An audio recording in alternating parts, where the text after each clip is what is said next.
días, colegas, amigos, toda la membresía CADEFI. Espero que tengan un maravilloso día. El día de hoy abordaremos temas importantes. Recordemos que estamos en nuestra tercera parte del tema derecho fiscal, incursionando en el derecho fiscal para empresarios en su parte número 3. Durante toda esta trilogía, hemos tenido la oportunidad de, sin tanto tecnicismo, con un lenguaje flexible, tratar de, en la primera parte, hacer entender al empresario, y aunque se escuche trillado, hacer entender al empresario del por qué tenemos que pagar impuestos. ¿De acuerdo? En esta primera parte de nuestra trilogía hicimos un análisis del por qué existe esta obligación contributiva, ¿de acuerdo? En esta primera parte nos fuimos al fondo tratando de detectar el por qué tenemos esta obligación de contribuir para los gastos públicos del Estado, por qué tiene el Estado esta potestad de recaudar. Asimismo, nos basamos y estudiamos los antecedentes. Por ahí les recomendaba a Adam Smith, ¿de acuerdo? Para efectos de que tengamos un antecedente sobre el hecho de poder estudiar los principios constitucionales para estudiar los elementos esenciales de las contribuciones, ¿de acuerdo? Todo esto lo vimos en la primera parte. Hablamos de la hacienda contributiva, hablamos de la potestad del Estado para recaudar. Como les comentaba, platicábamos de los principios constitucionales de las contribuciones y lo íbamos llevando conforme a un proceso legislativo, ¿de acuerdo? Ahorita que estamos en vísperas de lo que ya es una reforma fiscal para 2022, pues es de suma importancia que recordemos este proceso legislativo, y simplemente es que esta propuesta de reforma que emana del Ejecutivo, pues resulta que ya pasó el primer filtro, Cámara de Diputados, y sin problema alguno pasa a Cámara de Senadores. ¿Esto qué significa? Que lo que nosotros hemos platicado aquí en su capacitadora, aquí en CADEFI, en los cursos de propuestas de reforma fiscal para 2022, 96-97% garantizado que pasa tal cual se ha platicado aquí en su casa, aquí en su capacitadora CADEFI. Por eso los invito a que ahí tenemos algunas participaciones en su programa que ustedes ya conocen, Charla Fiscal entre Amigos, en la que con el maestro, amigo mío y mentor titular de este programa, Charla Fiscal entre Amigos, pues hemos platicado al menos en 2 programas que son gratuitos, que están en Facebook. El Charla Fiscal entre Amigos, cuando hablamos con el licenciado Alejandro Ponce Rivera, ¿de acuerdo?, de aquellos cambios precisamente en el Código Fiscal de la Federación, aquello que se propone como reforma fiscal para efectos del Código Fiscal de la Federación. Y donde también otra charla fiscal entre amigos, en donde estuvimos con el maestro Mario Rodríguez, en donde hablamos los cambios más representativos o las propuestas de reforma más representativa, tratándose de RFC y tratándose de CFDIs, ¿de acuerdo? Entonces, de verdad los invito. Estas charlas están en Facebook, son 4 horas, 2 de cada una de estas charlas, y les va a ayudar. Asimismo, para toda la membresía de CADEFI, pues recordemos que también ya se han elaborado al menos 2 cursos de reformas fiscales, de propuesta de reformas fiscales, en la que también precisamente intervino el licenciado Alejandro Ponce Rivera, y en otra solamente el maestro José Antonio González Castro, pero ambas dan preámbulo a que nosotros sepamos qué es lo que se viene. Así que, como se los anticipaba desde el mes de septiembre, cuando hace un mes exactamente quedaba la segunda parte, incursionando el derecho fiscal para empresarios, parte número 2, yo les hacía el comentario, aun y cuando son propuestas de reforma, hay que estudiarlas. Hay que tener mesura, hay que ser discretos, pero sí hay que estudiarlas, porque pueden ser reformas que se queden o no se queden, pero al final de cuentas nos deja ver cuál es el sentir y la intención de la autoridad fiscal, ¿de acuerdo?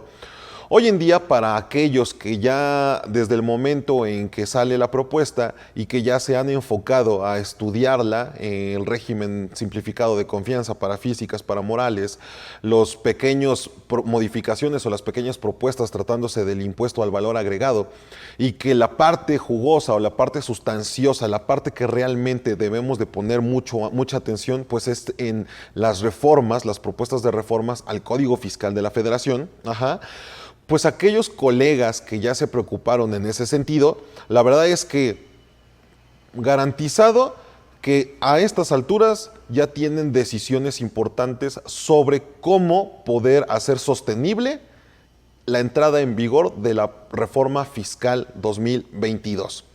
Entonces, no echen por la borda el hecho de que ya pasó diputados sin problema, senadores sin problema.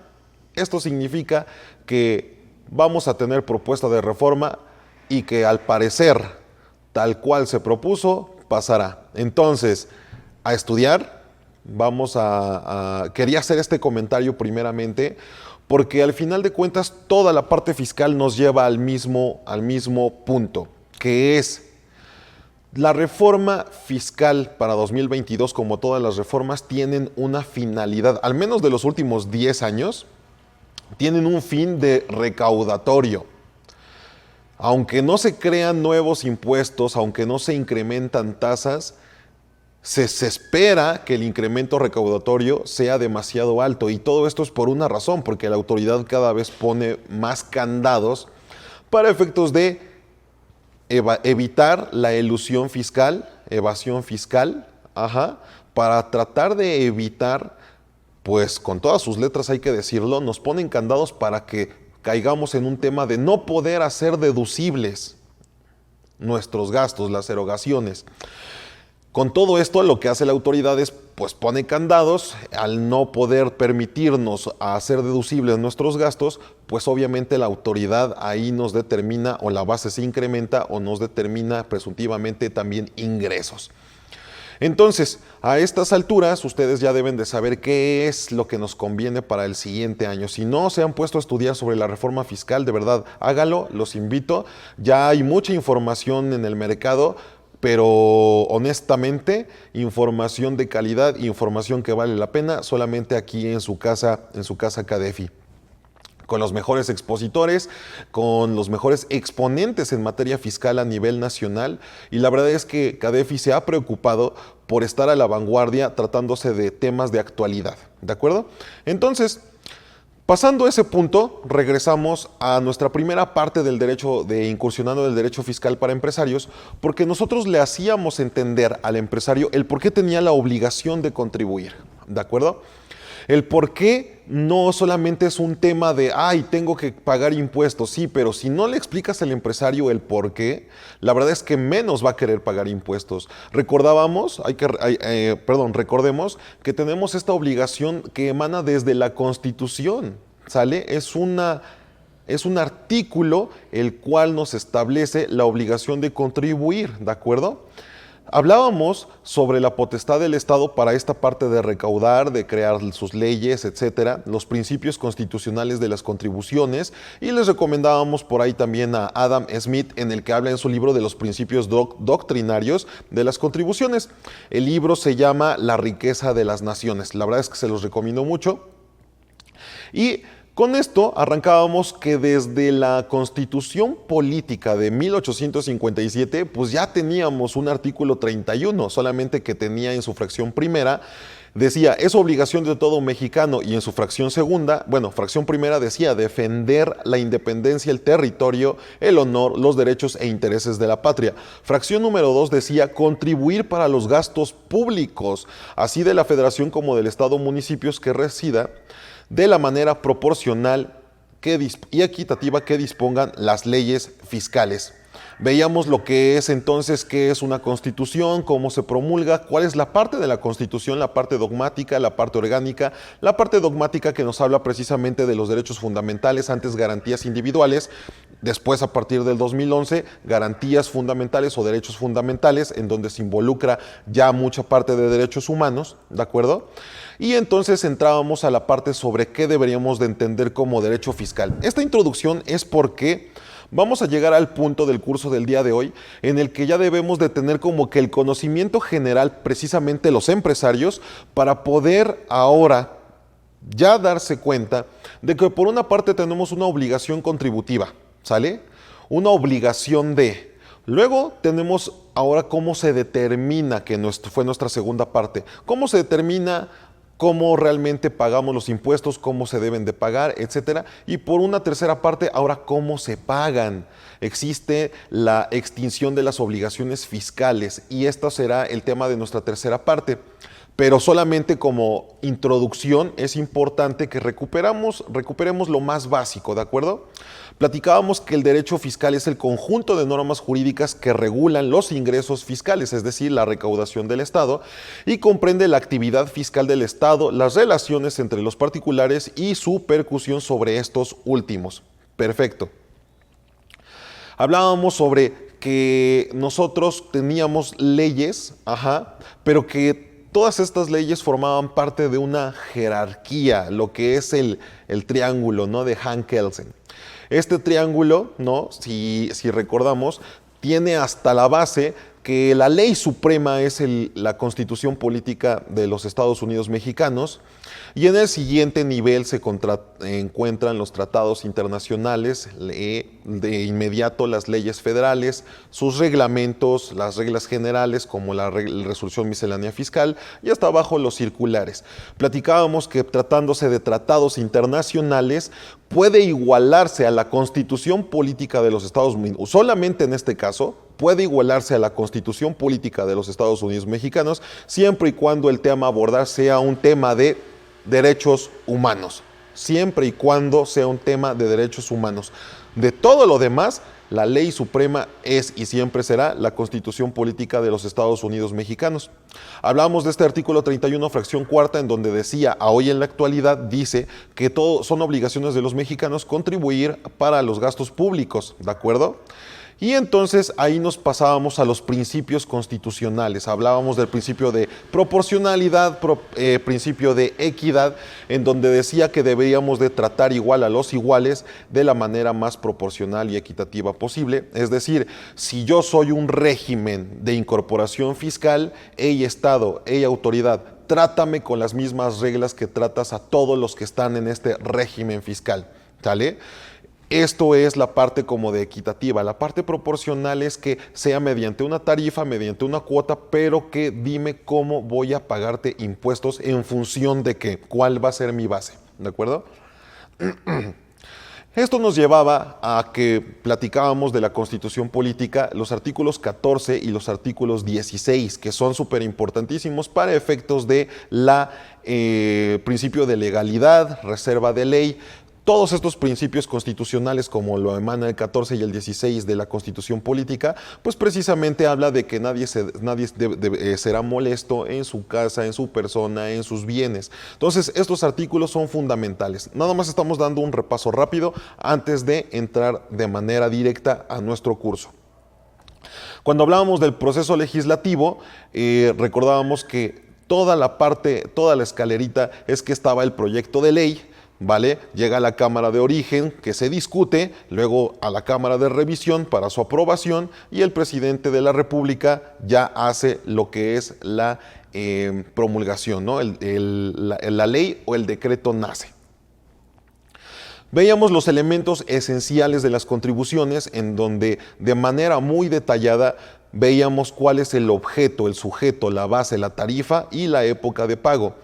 Para que nosotros realmente podamos cumplir con nuestras obligaciones fiscales, la autoridad tiene la obligación de darme con toda prontitud, de la manera más clara, de la manera más precisa, los elementos esenciales de las contribuciones.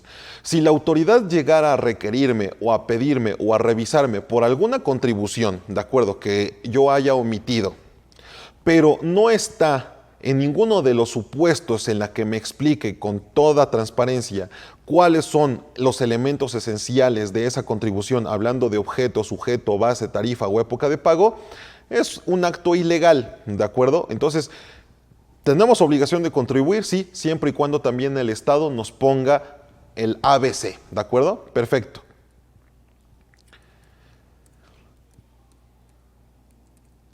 Hablábamos también acerca de la responsabilidad solidaria para efectos de los socios de los accionistas, artículo 26 del Código Fiscal de la Federación, en donde es importante determinar que por aquello que no cumpla la empresa, en términos generales, aquello que no... Recuerden que estos cursos, esta trilogía, va muy enfocada al empresario. Trato de hacer un resumen muy corto antes de entrar a nuestra tercera parte. Esto ya lo vimos muy detenidamente, con todo nivel de detalle, pero ahorita solamente estoy haciendo un repaso general, ¿de acuerdo? Entonces, esta responsabilidad de los socios o accionistas también es importante, toda vez que por las contribuciones que haya emitido la persona moral son responsables los socios y accionistas. En este caso muchas veces se le llama responsabilidad solidaria.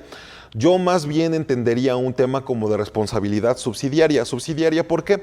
Porque cuando la autoridad llega, te finca un crédito fiscal, ¿de acuerdo? Te determina un crédito fiscal, primero se voltea cómo le va a cobrar al contribuyente. Cuando éste no puede o no tiene para pagar, dice, ok, vamos a las cuentas bancarias, vamos a valorar el importe de tus activos, vamos a ver de tu empresa cómo puedes solventar el pago de este crédito fiscal. Cuando no puede, cuando ya no hay por dónde agarrar, entonces se voltea con los socios. Es hasta ese entonces cuando los socios van a responder por lo que se haya omitido en la parte por el importe omitido de la contribución. Y esto significa que más que solidario, pues es subsidiario, porque termina absorbiendo lo que la autoridad ya no pudo tomar de la empresa, ¿no? En términos generales, todo esto tiene sus particularidades, pero solamente estamos recuperando como que las bases, ¿de acuerdo? Luego, platicábamos también acerca de cuando nosotros hagamos una operación, debemos siempre de considerar error grave que pensar que el CFDI lo es todo. El CFDI solamente es un elemento de forma, pero el CFDI solamente es uno de 1000 elementos que debemos de considerar al momento de hacer operaciones, ¿de acuerdo? Se los comento por qué, porque hoy en día, como ustedes lo saben y como ya se ha hablado en muchísimas veces, no solamente es un tema de tener la factura, de tener el CFDI, ¿de acuerdo? De hacer el pago y de registrarlo en contabilidad, ¿no? Recordemos por ahí el artículo 38 del Código Fiscal de la Federación, el 33 de su reglamento, en el que nos establece qué se considera como parte de la contabilidad, cuáles son los documentos, lo esencial para poder realmente tener una contabilidad. Y no solamente es un CFDI, o sea, no es el comprobante de pago. Desafortunadamente nosotros como contadores en general lo hemos hecho, bueno, y el propio empresario lo ha hecho de esa manera, ¿no? Una contabilidad fiscal donde primero tendría que ser una contabilidad financiera. No existe contabilidad fiscal, o sea, no existe. La contabilidad es contabilidad y la contabilidad es para efectos financieros, para determinar lo que nos arroje los resultados en base al estado de resultados, balance general. Nos arroja información financiera, como lo dicen las normas de información financiera, con la finalidad de tener esta información para poder tomar decisiones. Estas decisiones que interesan a propios y ajenos. Recordemos las normas de información financiera en donde nos establece que esta información financiera importa, por ejemplo, a nuestros proveedores para saber nuestra solvencia para pagar, a nuestros clientes para conocer también nuestro potencial de venta, nuestra proyección de mercado. Le interesa al gobierno precisamente para esta parte del pago de impuestos. Entonces, la contabilidad no es fiscal, no existe fiscal. Sin embargo, nosotros como contadores y como empresarios hemos hecho que sea una contabilidad fiscal. ¿Por qué? Porque seguimos las reglas que nos pone el SAT. Una de estas reglas, de la cual no estoy para nada de acuerdo, es el que en automático se considere el catálogo de cuentas que ofrece el SAT para efectos de que nosotros podamos hacer nuestras contabilidades. Lo recomendamos a nuestros clientes. ¿Sabes qué? Vas a crear una nueva empresa. Se dedique a lo que se dedique, empresario, ahí está el catálogo de cuentas del SAT. Ese es un error muy grande, pero es justificado. ¿En qué sentido? ¿Qué son las reglas que pone el SAT? Son las reglas que pone la autoridad fiscal. Entonces hay que tomar ese catálogo, tratar de darle la forma o las adecuaciones de tal suerte que se pueda, ¿no? Que pueda congeniar con las necesidades de mi empresa, en función de su giro, en función de la industria a la que pertenezca, ¿de acuerdo? Pero entonces, debemos de recordar que cuando hacemos estas operaciones no debemos de quedarnos solamente con el CFDI empresario, no es el CFDI. Todavía el día de ayer, hay empresarios que me dicen, ¿sabes qué, Lalo? Dile a tu contadora que me está ayudando, por favor, que me van a hacer como 7 pagos para que me haga la factura por esos 7 pagos. No se hace una factura por pago. ¿Qué servicio estás vendiendo? O sea, no caigan en ese juego de hacer una contabilidad fiscal. O sea, te van a hacer 7 pagos, son 7 servicios diferentes, forman parte de un mismo servicio. O sea, ¿son 7 pagos de qué? No lo sé, Lalo, solamente te van a hacer 7 pagos. Dile a tu contadora, por favor, que me eche la mano para poder hacer una factura por pago. Error, ¿de acuerdo? Porque entonces estamos cayendo en este supuesto de que estamos cayendo en el supuesto de hacer una contabilidad fiscal y no se trata de eso, ¿de acuerdo? Tenemos, acuérdense, que hacer una contabilidad para efectos financieros. Contabilidad para efectos financieros. Quiero invitarlos, por favor, a que con todo gusto se integren, ¿no? Se integren a esta plática, se integren a este curso, que nos hagan sus comentarios, que nos hagan sus preguntas, sus saludos, que nos pongan de dónde nos escriben. Muchísimas gracias por estar con su servidor, muchas gracias por estar realmente compartiendo conmigo este pequeño fragmento de conocimiento que nos puede ayudar a que nuestros empresarios, ¿verdad? Nuestros clientes, pues vayan en línea recta, ¿no? Vayan por la derecha. Hoy es un gran momento, ayer lo platicábamos en una charla, es un gran momento para dignificar, para redirigir el concepto del contador público. Hoy debemos de posicionarnos como pieza fundamental para el comportamiento de las empresas, ¿de acuerdo? Debemos de tener con toda exactitud el conocimiento para poder realmente apoyar al empresario. En este sexenio, no vamos a hablar de política, pero específicamente en este sexenio, el empresario se ha quedado muy olvidado. Y nosotros como contadores, siendo los doctores de las empresas, debemos de ayudarlos. Para tal efecto, recordemos que nosotros como contadores públicos, como abogados, como asesores, pues tenemos obligaciones, más que obligaciones, tenemos compromisos para con nuestro cliente. Estos clientes deben de, al final de cuentas, estos clientes pues sí nos pagan, pero más que un pago, estamos haciendo un servicio. Nuestro servicio debe de constar de garantizarle a nuestro cliente 4 piezas fundamentales. Colegas, por favor, y empresario que nos estás escuchando, no menosprecies al contador, porque su bagaje, su conocimiento va más allá de presentar declaraciones. Contador, date tu lugar, respétate, rey. O sea, ¿a qué voy? Nosotros como contadores debemos de garantizar 4 aspectos fundamentales que son compromisos que tenemos con nuestros clientes. El primero es que debemos cuidar la libertad de nuestro cliente. Primero que nada, Cualquier operación que hagamos, cualquier operación que haga el empresario, siempre debe de garantizar que no cae en un problema en la que nuestro cliente pueda perder su libertad. Punto número 1, ¿lo están haciendo? Punto número 2, el patrimonio. Nuestra obligación como contadores es procurar, cuidar que nuestro cliente, que el empresario no pierda su patrimonio. Libertad, patrimonio.